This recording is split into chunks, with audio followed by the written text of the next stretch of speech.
Have you ever been to a party or an event and suddenly you look around and feel like, you've stepped into an alternate reality, like the simulation just broke and nobody around you realizes it? Oh, absolutely. It's a very surreal feeling. Right. Well, keep that feeling in mind because our mission today for this deep dive is to look right past the cowboy hats and boots to unpack what really happened at this year's Stagecoach Festival. We are synthesizing ground-level eyewitness accounts, raw circulating audio, and just a mountain of viral footage to get to the bottom of it. Because when you think about the California desert in April, a very specific image probably comes to mind. You're picturing Coachella. Yeah, the flower crowns and all that. Exactly. The glittering, meticulously curated aesthetic, the golden hour lighting, the flawless outfits. It is this incredibly controlled mirage of cool. The operative word there really is controlled. Coachella is a highly engineered environment designed to look completely effortless, which, it takes an enormous amount of capital and planning to achieve. But then you stick around for exactly 1 week later. You go to the exact same desert, the exact same venue, but instead of that pristine pop utopia, you step into its country music sibling, Stagecoach. Right. And based on all the footage and ground-level reports we've been combing through for this deep dive, this year's Stagecoach was not a meticulously curated mirage. It was a bizarre, awkward, chaotic spectacle. We were talking about massive egos colliding, fading legacies, and a VIP section that looked less like a music festival and more like a fever dream. And all of this playing out on top of a literal environmental disaster. Yes, exactly. By the time we get into the details, you're going to be so incredibly glad you stayed home. So let's start with the sheer absurdity of the celebrity presence, because it wasn't just country stars out there. No, not at all. The celebrity ecosystem at this festival was incredibly disjointed, which is what happens when, the mechanics of the modern PR machine misfire. To really understand this, we have to look at actress Sydney Sweeney. Yeah. She is arguably one of the biggest it girls in Hollywood right now. Yeah. And the footage shows her crashing DJ Diplo's honky-tonk set. But she wasn't just enjoying the music. She was running around, literally, physically throwing her own brand of lingerie into the sparse crowd. It's so weird. Specifically, it was bloomers and bras from her Siren Shop line. We have reports of her just slingshotting these massive, heavy fabric bloomers into the audience. And we really need to paint the picture of this scene for you, because this isn't a high-fashion runway or like a slick, curated pop-up event in Los Angeles. This is a dusty, somewhat empty country festival tent.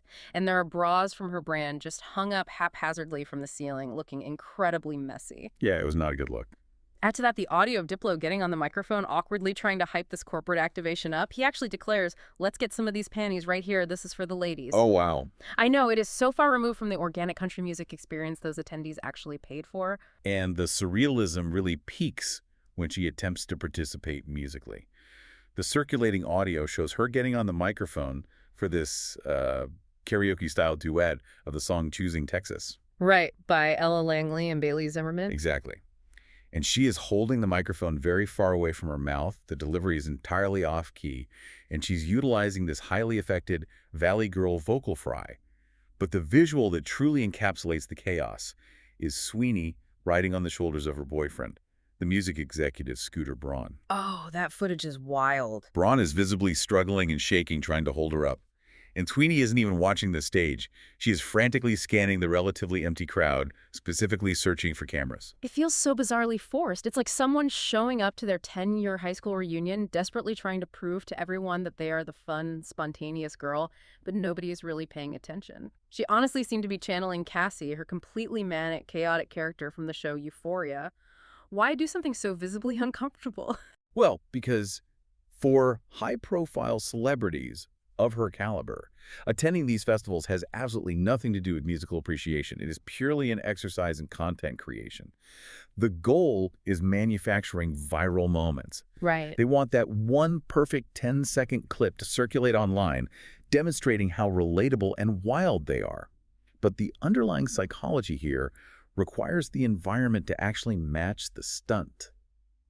The juxtaposition of high-fashion Hollywood antics, a brand activation lingerie toss in a low-key, dusty country setting, just resulted in deep, palpable awkwardness.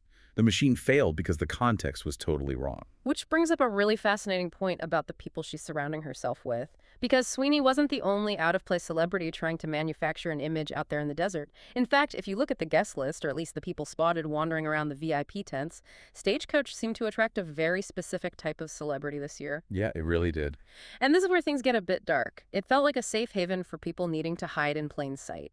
When we analyze the figures who were most prominent in the VIP sections, a distinct pattern emerges. The roster is heavily populated by individuals who are currently facing massive public backlash, industry exile, or serious allegations. Start with the man whose shoulders Sydney Sweeney was sitting on, Scooter Braun. Right, Scooter Braun's cutthroat business reputation recently caught up with him in a highly public way, which led to a mass exodus of his biggest clients. We're talking massive, industry-shaking losses. Taylor Swift, Ariana Grande, Justin Bieber, all of them severed ties. Right, exactly. And now he's relegated to playing manager and advisor to Sydney Sweeney, whose own reputation is arguably taking a hit just by being associated with him.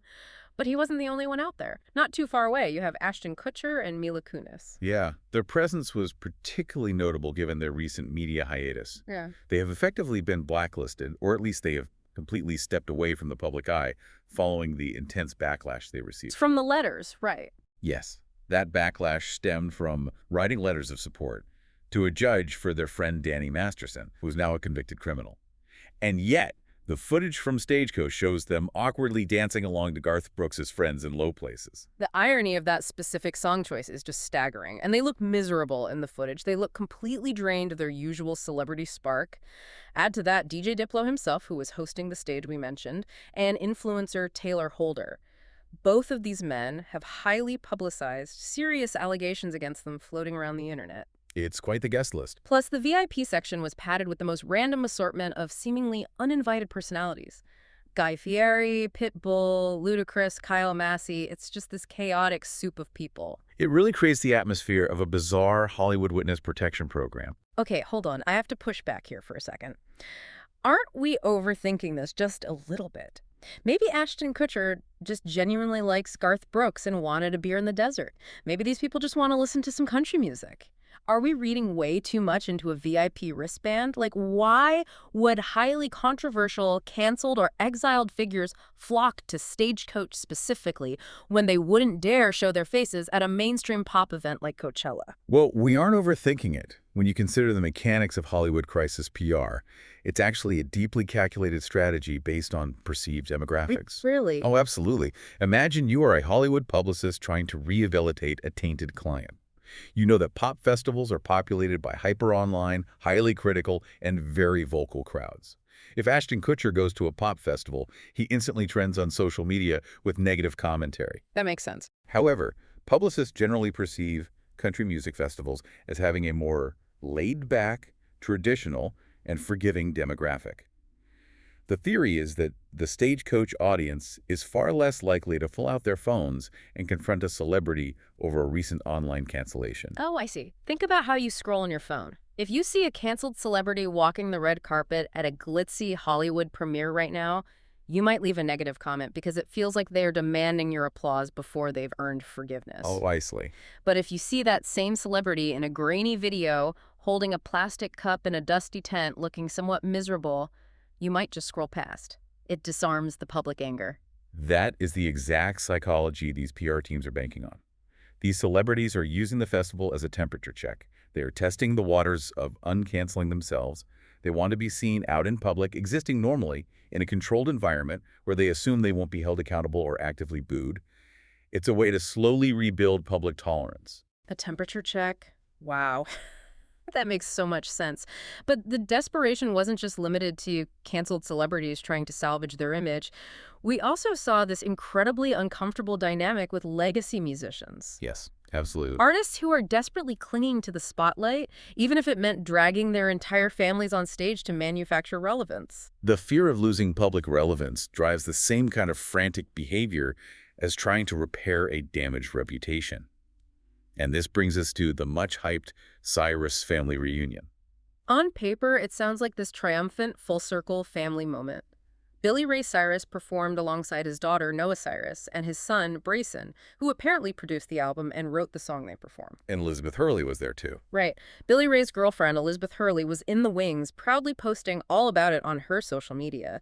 It was pitched as a massive, wholesome family event. The ground-level reality of that performance, however, painted a very, very grim picture. It was tough to witness. Based on the eyewitness accounts and the audio, Billy Ray's voice sounds completely shot. The reports describe him as just mumbling into the microphone, sounding objectively horrible, with the attendees openly wishing he would just retire. You literally cannot understand the words he is singing. It's unfortunate. Meanwhile, the internet commentary surrounding the performance largely ignored the music and instead fixated heavily on his daughter Noah's appearance, sparking massive speculation about her cosmetic procedures. It really devolved into an uncomfortable spectacle for everyone involved. What we're observing here is what PR strategists call the strategy of addition. When an aging artist realizes their solo relevance is waning, in Billy Ray's case, his voice is failing, and he can no longer command a stage alone, the strategy becomes adding more assets to the package. Okay, I see where this is going. By adding more Cyruses to the track and the stage, he is hoping that the sheer weight of the famous family name guarantees media coverage, even if the actual musical product is subpar. And it worked.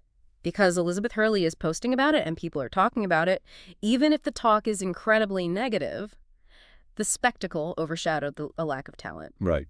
But if we are talking about bizarre family dynamics and frantic attempts at finding an audience, we have to talk about the Tom Hanks side quest.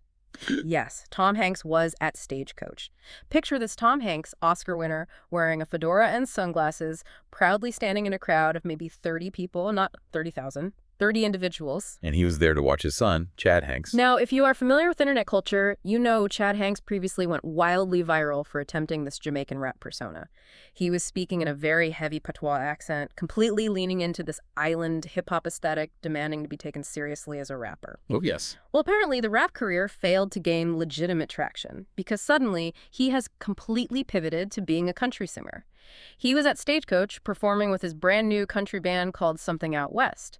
This is a textbook example of the commodification of identity. When one cultural persona fails to generate the desired fame and capital, he simply discarded that costume and put on a country music costume. It is a frantic search for an audience, any audience, even if it's just 30 people and your famous father in a fedora. Exactly. It underscores a central theme of the entire weekend. People using this environment merely as a blank canvas to project their own manufactured narratives onto. It really is wild when you step back and look at it. You have all these massive human egos clashing in the desert. You have celebrities tossing synthetic underwear to manufacture a viral moment, managers plotting comebacks for blacklisted actors, fading stars mumbling into microphones, and sons changing their entire cultural identity for a gig. It's a lot. But here's where it gets really interesting. The ultimate irony of this entire event is that while all of this intensely human, self-absorbed drama is playing out, they were completely oblivious to the fact that the actual physical environment beneath their boots was reaching a breaking point. The human drama is ultimately entirely eclipsed by the stark reality check delivered by the desert itself, because the environment eventually pushed back. While everyone was worried about their PR and their viral clips, the festival was suddenly hit by a severe, massive desert wind and sandstorm. It was so intense that it forced a temporary emergency evacuation. It was incredibly dangerous. Huge, terrifying messages started flashing on the main stage screens in big red letters. The festival has been postponed until further notice. Please move quickly and calmly to the nearest exit.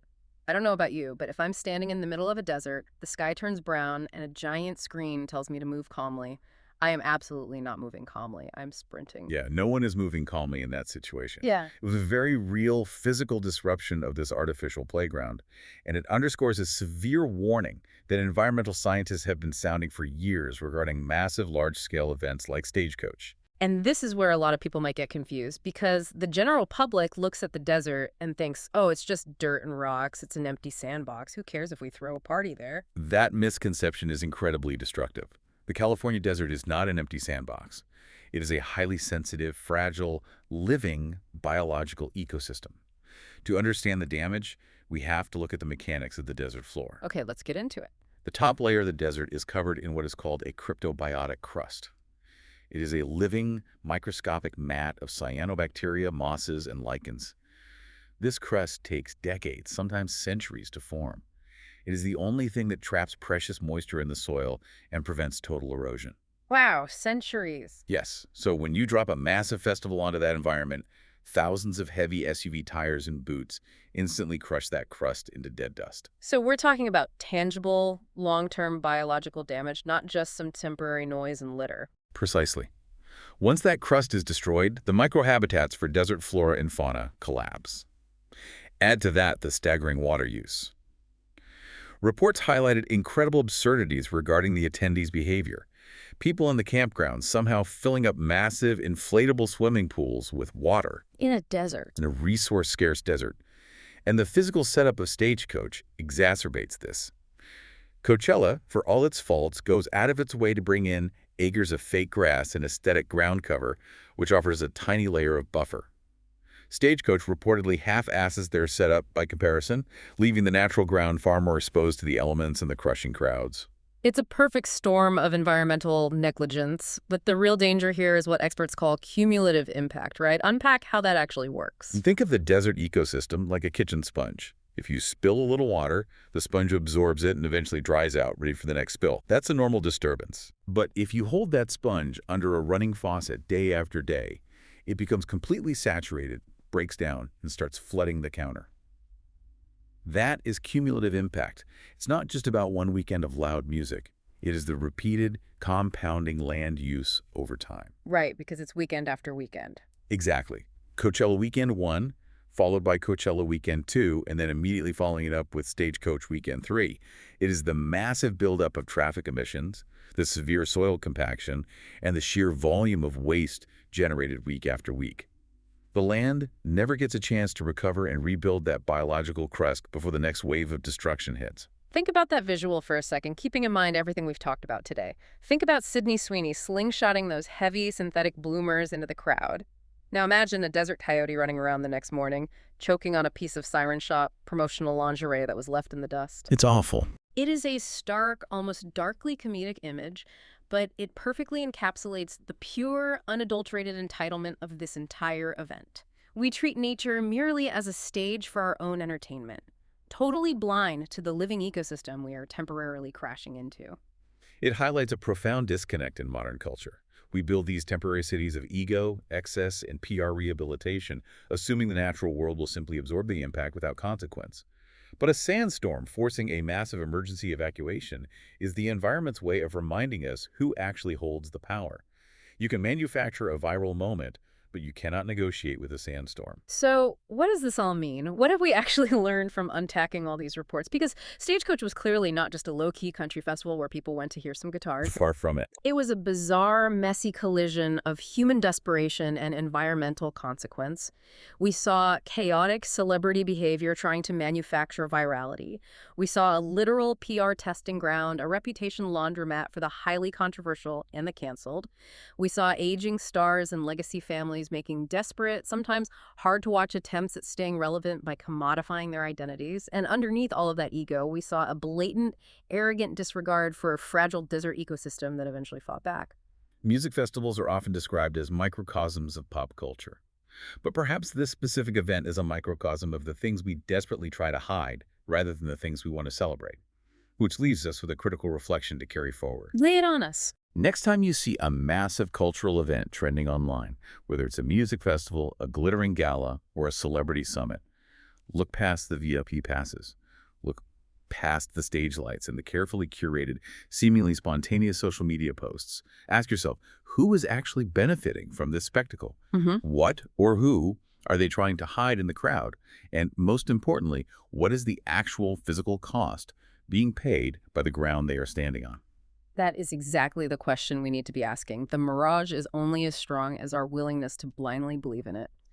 Thank you so much for joining us on this deep dive. We always love untangling these messy cultural webs with you. So keep questioning what you see, keep looking beneath the surface, and remember the next time you see someone desperately trying to prove how much fun they're having, there's usually a much wilder, much messier story happening right behind the scenes. We'll catch you next time.